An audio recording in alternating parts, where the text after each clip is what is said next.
move over to Colorado, Andy, on the gun control front. If you've seen this one, these guns, take a listen to this. This is unbelievable.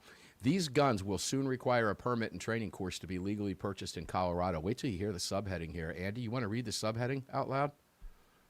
Colorado Parks and Wildlife released their 150-page draft list of guns that will be impacted starting August 1. How many page draft list of guns?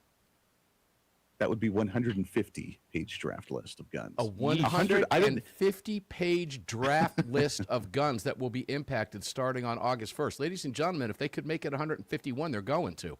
Go ahead, Andy. Yeah, I'm trying to think of even 150, unless they're going specifically by type and make and model and manufacturer. How do you have a 150-page list of guns that are going to be impacted? Say you have to get a new license for these. That, by the way, for those in Colorado that want to look it up, that's Senate Bill 25-003 that bans the sale and manufacturing of semi-automatic firearms that accept detachable magazines that include AR and AK style rifles and pistols. And pistols, ladies and gentlemen, operative word, pistols. That's every semi-automatic pistols. Single pistol you have in your safe starting August 1st. But there's more to this, Andy. There's more to this. Because the law provides, and I'll quote here, the law provides a carve-out for purchases for those who receive an eligibility card through their local sheriff's office and who complete a training course offered by a certified firearms instructor. That will apply to hundreds of types of semi-automatic rifles, shotguns, and gas-operated handguns, according to the 150-page draft list from Colorado Parks and Wildlife. Show me how any of this falls within the scope of Bruin and the historical context in this nation. It does not. Now, I will say this, and this is what makes me feel bad for Mr. Alan Gottlieb, who's been at this for 150 years, and it was his court cases 50 years ago. His cases 50 years ago that set the stage for us to later challenge all of these anti-Second Amendment nonsense, garbage rules and regulations and laws put in place by Democrats. And the reason I feel bad for him is, since Bruin, I think the man would like an opportunity to retire after all of these years. And all he smells is more opportunity because of crap. And that's as FCC-friendly as I can get with this nonsense right here in Colorado. And they even remind you in the article, the new rules stem from, as you mentioned, Senate Bill 25-003, passed last year by Democrats in the state legislature.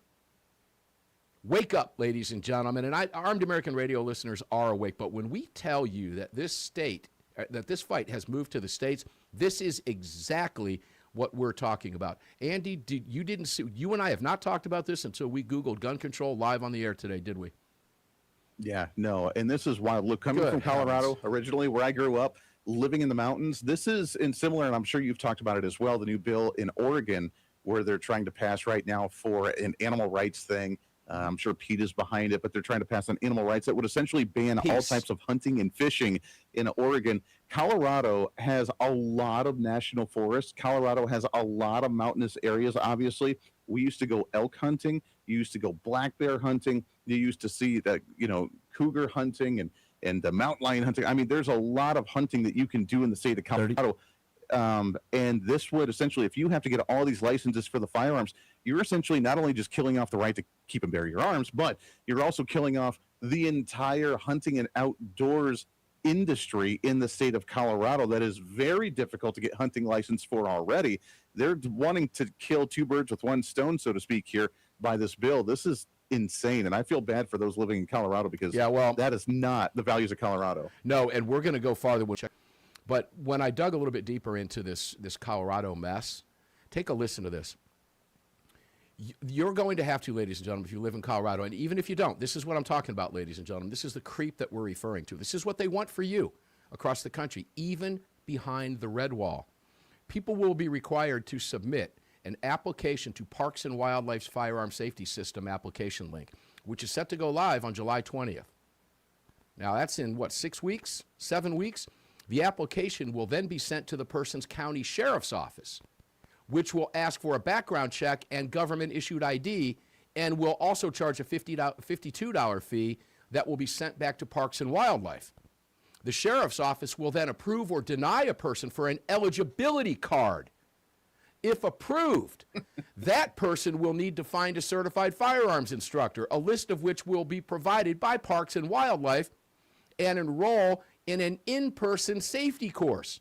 The firearms instructor may also charge a fee in addition to the $52 collected by county sheriffs on behalf of Parks and Wildlife, and of course they're going to, because they don't work for free, nor should they.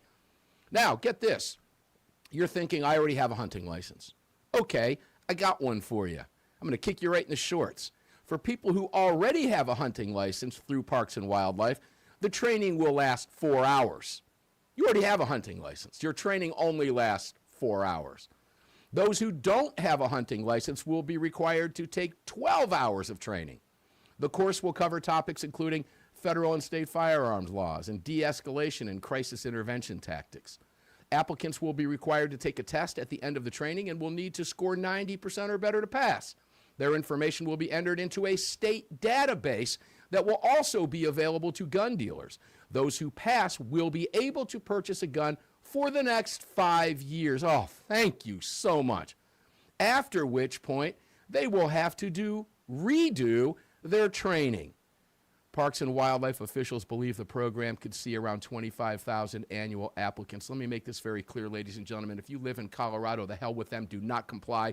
You are a legal American gun owner in this country. Your constitutional rights mean something. Stand up for yourself and fight this. There's my 2 cents worth, Andy. Take